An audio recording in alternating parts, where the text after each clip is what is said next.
اور وہ بھی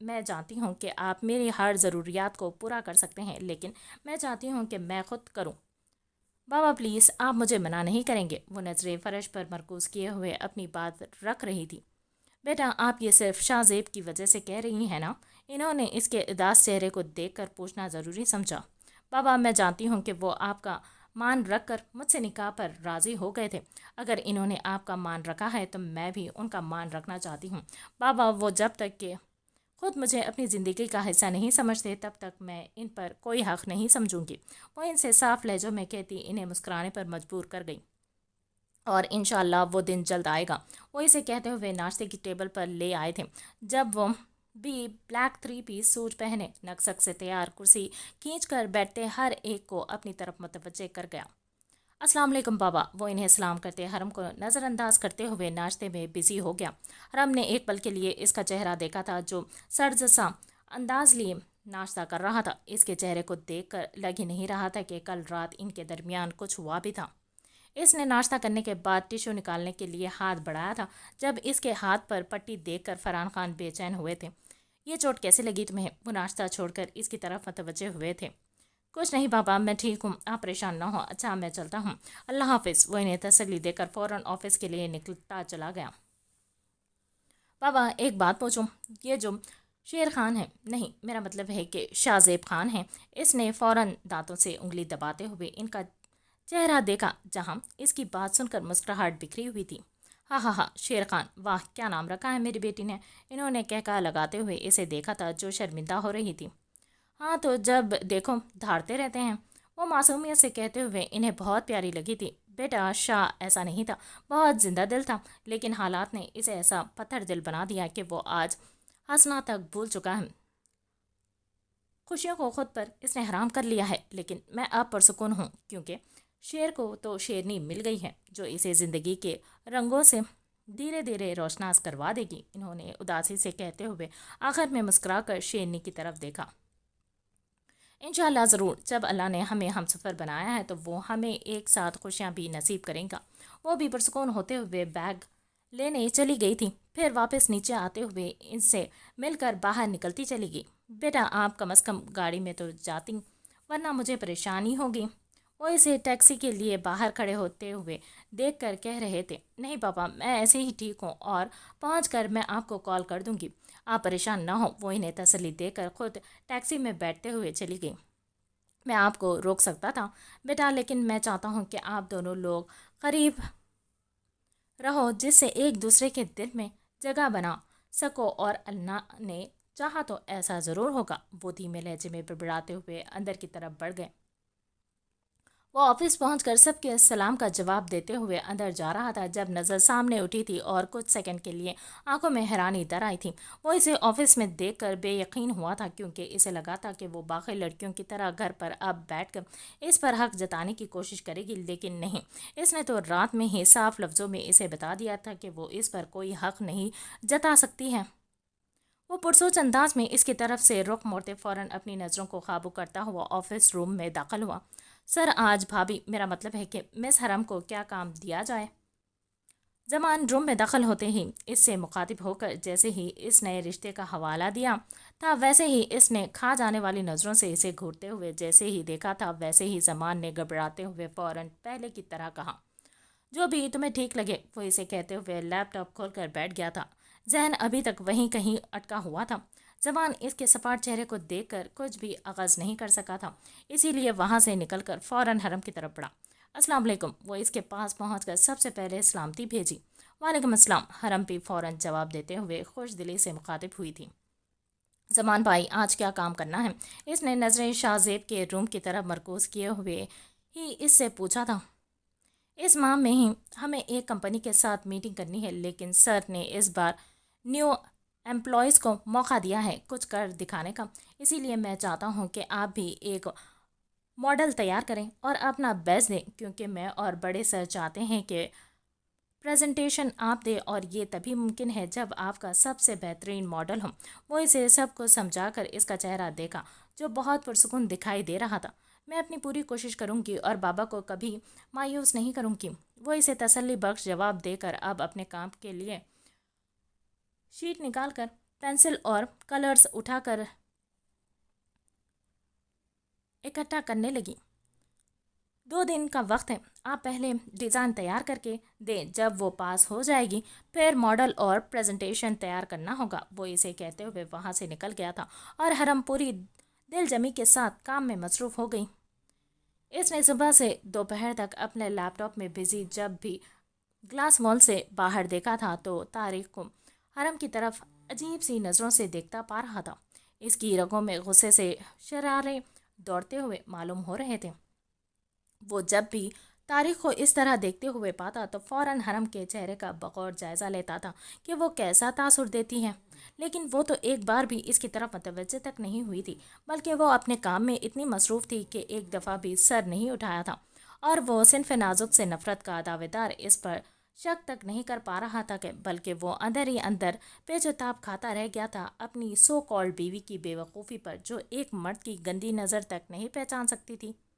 2 دن سے نہ اس نے کوئی لڑائی کی تھی اور نہ ہی شاہ زیب نے اسے کچھ کہا تھا۔ دونوں طرف سے خاموشی چھائی ہوئی تھی۔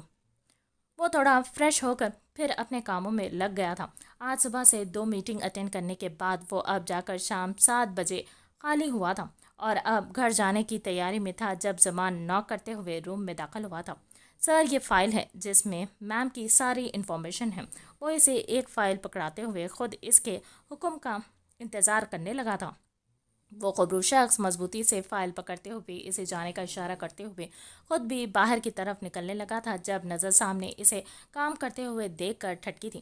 تو کیا وہ ابھی تک گھر نہیں گئی؟ وہ سوچتے ہوئے اس کی طرف بڑھا تھا، جو بڑی محویت سے کلرز کو ایک پیج پر چلانے میں مصروف تھی۔ وہ ہاتھ سینے پر باندھے سامنے کھڑا اسے گھور رہا تھا۔ جب وہ اس کے نظروں کے ارتکاز پر نظریں اٹھا کر اسے دیکھتی ساکت ہوئی تھی، کیونکہ مقابل شخص کی آنکھوں میں اتنی سرد مہری تھی کہ وہ چند پل کے لیے خوفزدہ ہو گئی تھی۔ لیکن پھر اس نے گھڑی پر نظر ڈالتے ہوئے ساری چیزیں سمیٹ کر بیگ میں رکھتے ہوئے اس کی طرف بنا دیکھے سیڑھیوں کی طرف بڑھی۔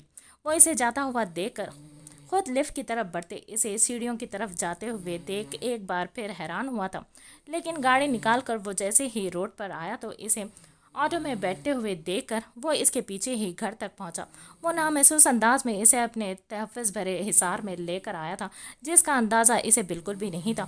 گھر پہنچ کر وہ فرحان کو سلام کرتے ہوئے فائل لے کر اپنے روم کی طرف بڑھا تھا اور اسے رکھتے ہوئے فریش ہو کر نیچے آیا تھا، جہاں فرحان صاحب اسے اپنے حصار میں لیے نہ جانے کون سے راز و نیاز میں مصروف تھے۔